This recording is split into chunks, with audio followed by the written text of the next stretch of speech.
Assalamu alaikum friends. Welcome to my YouTube channel Isaac Bilgi for GK. In today's video, we had discussed about the some important treaties of history. History में आने वाले अहम मुआहिदों को हम आज के video में पढ़ेंगे क्योंकि आज का क्वेश्चन उसी के रिलेटेड है। वीडियो स्टार्ट करने से पहले अगर आप हमारे चैनल पर नए हैं तो सब्सक्राइब करें और हमारे चैनल को शेयर करें और बेल आइकॉन क्लिक करें ताकि हमारे वीडियो की सूचना आप तक पहुंच सके। चलिए दोस्तों, आज का जो क्वेश्चन है वो क्या है देखेंगे। The first Carnatic war came to an end by the treaty of. कौन से ट्रीटी के तहत, कौन से मुआहिदे के तहत फर्स्ट कार्नाटिक वॉर खत्म हुई करोगे उन्हें पूछ रहा। ठीक है, यहाँ पे आपका आंसर क्या है? The treaty of एक्सला-चॉपेल।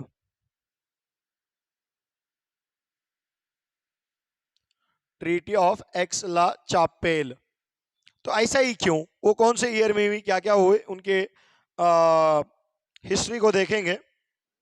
पहला पॉइंट, इन द ईयर 1639 में एक ट्रीटी होते हैं मुगल्स और अहोम डायनेस्टी के बीच में, मुगल और अहम डायनेस्टी के दरमियान। ठीक है, मुगल और अहम डायनेस्टी के दरमियान जब ट्रीटी होते हैं उसके बाद में वहाँ एक बॉर्डर बनाया जाते, बॉर्डर एस्टेब्लिश किया जाता। तो इसके बाद में अहोम डायनेस्टी को कैप्चर करना मुगल्स को उतना सक्सेसफुली नहीं हुआ। यहाँ पे एक बॉर्डर बन बैठा ये ट्रीटी के अंदर।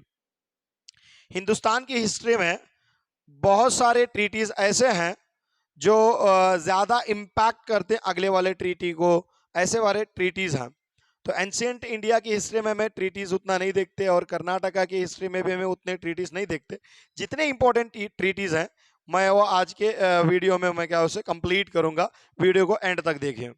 ठीक है, उसके बाद में 1665, तो 1665 के अंदर मुगल किंग औरंगजेब अपने कमांडर राजा जयसिंह को शिवाजी के ऊपर अटैक करने के लिए भेजते। शिवाजी को राजा जयसिंह ने हरा कर क्या एक ट्रीटी बना ली। तो ट्रीटी का नाम क्या था? Treaty of Purandargarh. तो इस ट्रीटी ऑफ पुरंदरगढ़ के हिसाब से 23 फोर्ट्स शिवाजी क्या करते, मुगल्स को देते और मुगल्स के दरबार में हाजिर होने के लिए तैयार हो जाओ। तो ये क्या है? ट्रीटी ऑफ पुरंदरगढ़ कर को पुकार दो। नेक्स्ट उसके बाद में 1757 के अंदर याद रखो एक इवेंट होते बंगाल के अंदर। बंगाल के अंदर ब्रिटिशर्स कलकत्ता फोर्ट को क्या करते, मेंडिंग करते रहते हैं, दुरुस्त करते रहते। वो गुस्सा आते सिराजुद्दौला को। तो सिराजुद्दौला ने कासिम बाजार के ऊपर अटैक किया। अटैक करके वहां पे जो ट्रीटी फॉर्म होती उसी ट्रीटी को हमें क्या बोलते हैं? अलीनगर ट्रीटी कर को बोलते। वही अलीनगर ट्रीटी को प्लासी की जंग के बाद में भी कंटिन्यू किया जाता। समझ में आ रहा है? तो ये अलीनगर ट्रीटी किसके किसके दरमियान हुई? सिराजुद्दौला और रॉबर्ट क्लाइव। कौन? Robert Clive. तो रॉबर्ट क्लाइव और सिराजुद्दौला के बीच में ट्रीटी ऑफ अलीनगर होता है। उसके बाद में जब प्लासी की जंग कंप्लीट होते उसके बाद फिर इसी अलीनगर ट्रीटी को आगे बढ़ाया जाता। ठीक है, इसके अंदर क्या काम हुआ? तो अलीनगर ट्रीटी के हिसाब से कलकत्ता के अंदर ब्रिटिश अपना फोर्टिफाई कर सकते हैं, अपना किला बांध सकते हैं, अपने किले की दुरुस्ती कर सकते हैं। ये परमिशन उनको दिया गया। फिर क्या है? उनको दस्तकाज दिया गया। दस्तका बोले तो फ्री पासेस, फ्री पासेस बोले तो विदाउट टैक्स बंगाल के अंदर है ब्रिटिशर्स क्या कर सकते हैं? बिजनेस कर सकते हैं। इसे हमें क्या बोलते हैं? दस्तकाज। जो मुगल किंग फर्रुखशियार ने दिया था उसको सिराजुद्दौला ने अपोज किया था, लेकिन इसी अलीनगर ट्रीटी के अंदर क्या है, उसको वापस दस्तकाज को फिर से चालू करती है अलीनगर ट्रीटी के अंदर। फिर उसके बाद में आओ ट्रीटी ऑफ इलाहाबाद। तो treaty of Allahabad battle of Buxar के बाद में हो। समझ में आ रहा है? देखो यहाँ पे जो ट्रीटी ऑफ असुरर अली करने का ये जो ट्रीटी है मुगल्स और अहोम डायनेस्टी के बीच में होती। पुरंदरगढ़ ट्रीटी शिवाजी को अटैक करने जाने के बाद में वहां पे ये ट्रीटी निकती। नेक्स्ट प्लासी की जंग के बाद में ट्रीटी ऑफ अलीनगर होती। उसके बाद में बैटल ऑफ बक्सार के बाद में, कौन सी बैटल है? बैटल ऑफ बक्सार के बाद के अंदर क्या, बाद में क्या होते? ट्रीटी ऑफ इलाहाबाद होती। तो ये ट्रीटी ऑफ इलाहाबाद भी बोल सकते हैं, ट्रीटी ऑफ प्रयागराज भी बोल सकते हैं। मैं तो इस ट्रीटी ऑफ इलाहाबाद को आगे बढ़ के कौन कर लेते हैं? तो शाह आलम सेकेंड। तो बक्सार की जंग में 3 अलायंस का एक ही ग्रुप रहता है, जिसके अंदर मीर कासिम हेड रहता है, Shujauddaula of Aundh Nawab and Shah Alam second of Mughal dynasty. दोनों लोग भाग जाते हैं तो शाह आलम सेकंड इनके हाथ में मिलते हैं। तो इसीलिए शाह आलम सेकंड और रॉबर्ट क्लाइव या तो ईस्ट इंडिया कंपनी ये ट्रीटी बना लेती। ठीक है, उसके बाद में यहाँ पे क्या दिया जाता है, बंगाल के अंदर ब्रिटिशर्स को दीवानी राइट दिया जाता है। कौन सा राइट दिया जाता है? दीवानी राइट। दीवानी राइट बोले तो the right of to collection the tax, tax को कलेक्ट करना, महसूल को उसूल करने का जो पावर है वो ब्रिटिशर्स को दिया गया, और ज्यादा से ज्यादा पावर बक्सार के बाद में ही ब्रिटिशर्स को मिलता। उसके बाद में आते तो बक्सार पहले हुई, एक पॉइंट दिमाग में याद रखो, बक्सार बाद में हुई, उससे पहले कार्नाटिक वार्स होते। तो वहां पे मैं क्यों नहीं लिखा डेट के हिसाब से, मतलब पूरे तीनों कार्नाटिक वार एक तरफ करे सो। देखो, पहली कार्नाटिक वार एक्सला चापेल ट्रीटी के हिसाब से एंड होती, तो जैसा बोला मैं तुम लोगों को। दूसरी कार्नाटिक वार पौंडीचेरी के तहत एंड होती। तीसरी कार्नाटिक वार पेरिस ट्रीटी के तहत एंड होती। ओके, एक्सला चापेल और पौंडीचेरी ट्रीटी मतलब first Carnatic war and second Carnatic war के टाइम में फ्रेंच की तरफ से डुप्लेक्स रहते, इधर साइड में ब्रिटिशर्स रहते, फ्रेंचिस। और तीनों कर्नाटिक वार फ्रेंचिस और ब्रिटिश के अंदर होती। 2 कर्नाटिक वार में फ्रेंच की तरफ से कौन रहते? डुप्लेक्स। ठीक है, अपोजिट में ब्रिटिशर्स है। थर्ड जो कर्नाटिक वार है उसके अंदर है फ्रेंच की तरफ से काउंट डी लैली बोल के एक गवर्नर आद। उसके बाद में सर अय्यर कूटे from the British side, British के साइड में क्या है? सर अय्यर कूटे रहो। समझ में आ रहा है? ये थोड़ा दिमाग में याद रखो, इधर सर अय्यर कूटे है, इधर क्या है? काउंट डी लैली। आफ्टर द थर्ड कार्नाटिक वार ये ट्रीटी फ्रेम होती, कौन से? Paris treaty. उसके बाद में आते हैं, एक पॉइंट दिमाग में याद रखो यहाँ पे, कौन सा? 1769 के अंदर मद्रास ट्रीटी होती, जो हैदर अली और ब्रिटिशर्स के बीच में होती। जब ब्रिटिशर्स हारने का अंदाजा देखते हैं तो हैदर अली के साथ ट्रीटी बना लो, ट्रीटी ऑफ मद्रास।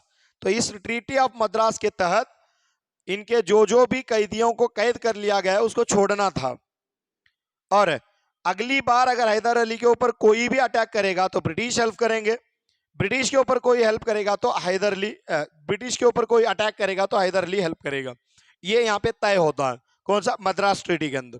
ठीक है, ठीक इधर मद्रास ट्रीटी एंड होते तो ब्रिटिशर्स क्या करते हैं? मराठास के साथ लड़ाई स्टार्ट करते। तो मराठा के साथ जब लड़ाई स्टार्ट करती 1782 के अंदर सालाबाई ट्रीटी होती, पहली एंग्लो मराठा वार। कौन सी वार? पहली एंग्लो मराठा वार सालाबाई ट्रीटी के हिसाब से एंड होती। सालाबाई या तो सलाबाई ट्रीटी। ये सलाबाई ट्रीटी किसकी किसके बीच में होती? मराठास और ब्रिटिशर्स के बीच में, मराठास और ब्रिटिशर्स के बीच में।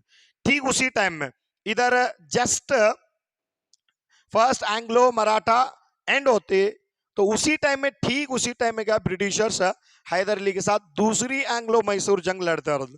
तो दूसरी एंग्लो मैसूर वार क्या होती? 1784 में एंड होती। ट्रीटी कौन सी है? Treaty of Mangaluru. Treaty of Mangaluru में कौन रहती? टिप्पू सुल्तान, इधर side British, British and Tipu Sultan. समझ में आ रहा है? इधर ब्रिटिश एंड टिप्पू सुल्तान। तो सेकेंड एंग्लो मैसूर की जो ट्रीटी होती उस टाइम में गवर्नर जनरल क्या है? वार्न हेस्टिंग्स रहा। समझ में आ रहा? तो ये थोड़ा दिमाग में याद रखो। ठीक है, अभी सर बाकी के मैसूर, एंग्लो मैसूर वार के बाकी के ट्रीटीज कहाँ है? इधर देखो, जो सेकेंड एंग्लो मराठा ट्रीटी है, तो सेकेंड एंग्लो मराठा क्या है? 1805 के अंदर एंड होती। इसकी ट्रीटी का नाम है बेस्सिन। कौन सी treaty? Bassein treaty. Second Anglo Maratha मतलब एक साइड मराठास हैं और दूसरी तरफ ब्रिटिशर्स। इसी बेस्सिन ट्रीटी के हिसाब से the Bajirao second, the last Peshwa of Maratha, enter the treaty, enter the subsidy alliance through the Bassein treaty. Bassein treaty के थ्रू जो बाजीराव सेकेंड है, लास्ट पेशवा, उन्हें क्या करता है? ब्रिटिशर की जो आयद मुआयनत थी, सब्सिडी अलायंस थी, उसे कबूल कर लेते। कबूल करके ब्रिटिश के तरफ होके मराठास के अपोर लड़ते। तो वो बड़ी कहानी है, मैं ऑलरेडी मेरे यूट्यूब चैनल पे उसको किया हूं, तुम जाके देख सकते हैं कि एंग्लो मराठा वार्स बोल के। ठीक है, वो पॉइंट दिमाग में याद रख लो। ये रहा Anglo Maratha. Third Anglo Maratha चलती, लेकिन थर्ड एंग्लो मराठा वार के अंदर कोई ट्रीटी नहीं होने, तो मराठा एंड हुआ। उधर से कार्नाटिक एंड, इधर से मराठा एंड। अब बचे कौन से? Treaty of Srirangapatna. दोनों भी ट्रीटी ऑफ श्रीरंगपट्टन ही है। दोनों भी ट्रीटी ऑफ श्रीरंगपट्टन कब चलते हैं? श्रीरंगपट्टना, श्रीरंगपट्टनम बोलो या पट्टन। श्रीरंगपट्टनम ट्रीटीज दो एंग्लो मैसूर वार के अंदर होती। कौन कौन से? थर्ड एंग्लो मैसूर वार भी श्रीरंगपट्टन ट्रीटी के साथ ही एंड होती। फोर्थ एंग्लो मैसूर भी श्रीरंगपट्टन ट्रीटी के साथ ही एंड होती। ऐसा कैसा? देखो, थर्ड एंग्लो मैसूर के अंदर, जो थर्ड एंग्लो मैसूर है वहां पे अभी टीपू सुल्तान रहे थे, ठीक है। टीपू सुल्तान और किसके किसके बीच में? टीपू सुल्तान और लॉर्ड कॉर्नवालिस। कौन रहते हैं? Lord Cornwallis. तो लॉर्ड कॉर्नवालिस और टीपू सुल्तान के बीच में ट्रीटी होती। तो उस ट्रीटी के हिसाब से टीपू सुल्तान 3,30,00,000 रुपए ब्रिटिशर्स को देना होता। अगर नहीं दिया तो अपना आधा स्टेट गिरवी रखना, नहीं तो अपने 2 बच्चों को गिरवी रखना। ये शर्त मंजूर कर लेके ये ट्रीटी हो जाओ। तो अपने 2 बच्चों को टीपू सुल्तान गिरवी भी रखते हैं अपने राज्य को बचाने के लिए, अपने स्टेट को बचाने के लिए। उसे बोलते हैं श्रीरंगपट्टन ट्रीटी। तो ये श्रीरंगपट्टन ट्रीटी होने के बाद में बहुत अच्छी तरह देख लो यहाँ पर, ठीक है। दूसरी जो श्रीरंगपट्टन ट्रीटी है, फोर्थ एंग्लो मैसूर वार भी श्रीरंगपट्टन ट्रीटी के साथ ही एंड होते। सर ऐसा क्यों? लेकिन इस बार टीपू सुल्तान नहीं है। इस बार कौन है?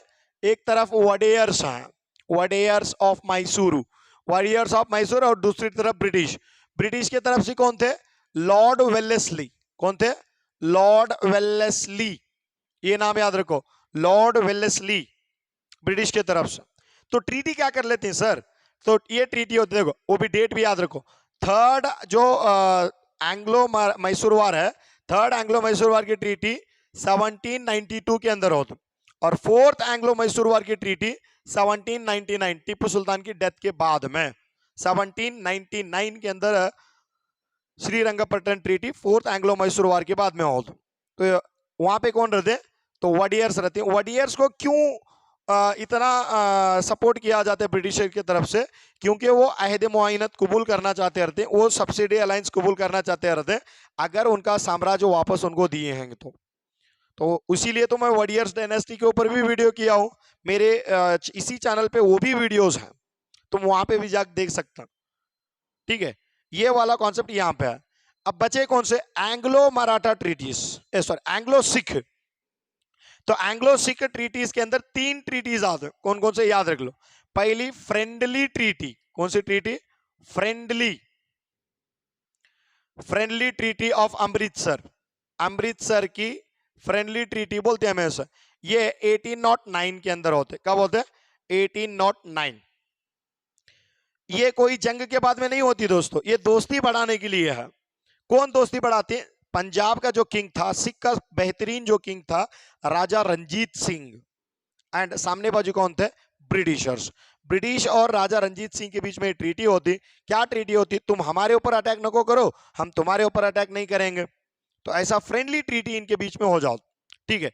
लेकिन 1846 के अंदर, 1846 के अंदर देखो, 1839 के अंदर, ये भी दिमाग में याद रखो, 1839 में राजा रंजीत सिंह की डेथ हो तो राजा रंजीत सिंह की डेथ होने के बाद में ब्रिटिशर्स क्या करते? सिख के ऊपर या तो पंजाब के ऊपर अटैक करके उनकी डायनेस्टी को हथियाने की कोशिश करती है, उनकी डायनेस्टी को कब्जा करने की कोशिश करते। फाइनली 1846 के अंदर एक ट्रीटी होती, फर्स्ट एंग्लो सिख वार के बाद में। वो ट्रीटी का नाम है लाहौर ट्रीटी। कौन सी ट्रीटी? लाहौर ट्रीटी। बहुत अच्छी तरह याद रख लो, लाहौर ट्रीटी। उसके बाद में सेकेंड एंग्लो, ये देखो 1848 के अंदर सेकेंड एंग्लो सिख वार के बाद में एक फिर से ट्रीटी होती है। वो ट्रीटी का नाम है अमृतसर ट्रीटी। कौन सी ट्रीटी?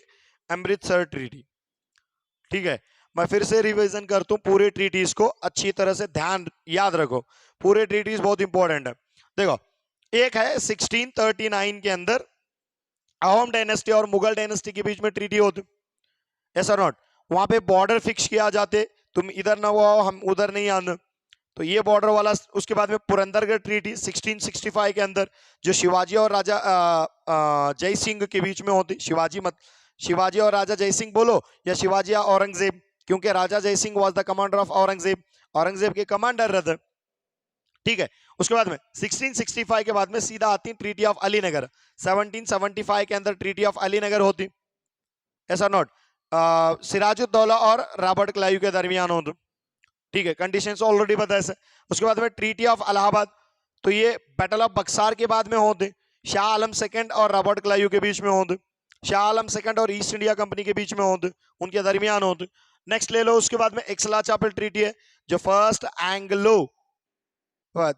एंग्लो फ्रेंच वार। सर क्या सर, अभी जस्ट कार्नाटिक वार बोले, तो फर्स्ट कार्नाटिक वार्स बोले तो बेकिच, एंग्लो फ्रेंच वार्स बोले तो बेकिच, दोनों में क्या भी फर्क है? नहीं है। ठीक है, फर्स्ट कार्नाटिक वार जो है वो एक्सला-चापल ट्रीटी के साथ एंड होती, सेकेंड कार्नाटिक वार पौंडीचेरी ट्रीटी के साथ एंड होती, थर्ड कार्नाटिक वार पेरिस ट्रीटी के साथ एंड होती। समझ में आ रहा है? देखो, फर्स्ट जो एक्सला-चापल ट्रीटी एंड पौंडीचेरी ट्रीटी है, उस टाइम में फ्रेंच के तरफ से गवर्नर कौन थे? डुप्लेक्स, उधर साइड में ब्रिटिशर्स थे। तीसरे में जो पेरिस ट्रीटी चलते, इस ट्रीटी के अंदर फ्रेंच का गवर्नर बदल जाते हैं, उसका नाम था काउंट डी लाली, और ब्रिटिश का भी कमांडर कौन रहता है? सर अय्यर कूटेरा। तो ये हुआ कार्नाटिक वाला मामला। तो कार्नाटिक के बाद में आती है हमें सडनली एंग्लो मराठा वार्स। तो पहली जो एंग्लो मराठा वार है, उसका जो ट्रीटी है, सलाबाई ट्रीटी है, 1782 के अंदर होते, जो एक तरफ मराठास हैं और दूसरी तरफ कौन है? ब्रिटिशर्स हैं। उसके बाद में 1805, जो 1805 के अंदर ट्रीटी होती है, उसका नाम है बेसिन ट्रीटी। तो इसी बेसिन ट्रीटी के हिसाब से जो बाजीराव सेकंड था, वो सब्सिडी अलायंस कबूल कर लेते। ठीक है, बेसिन ट्रीटी की एक डेट इंपॉर्टेंट क्या है, ये 1805 नहीं है, बेसिन ट्रीटी का 1803 है। 1803 भी बोल सकती है, 1805 भी। क्यों सर, ऐसा क्यों? 1803 के अंदर है, बाजीराव सेकंड क्या करते? सब्सिडी अलायंस को कबूल कर लेते। ओके, 1805 के अंदर वार एंड होती, तो वही ट्रीटी को आगे बढ़ाया जाता। बाजीराव सेकंड और अपोजिट में कौन थे? ब्रिटिशर्स, या तो लॉर्ड वेलेस्ली का हमें नाम फिर ले सकते हैं हम। ये मराठा साइड हुआ।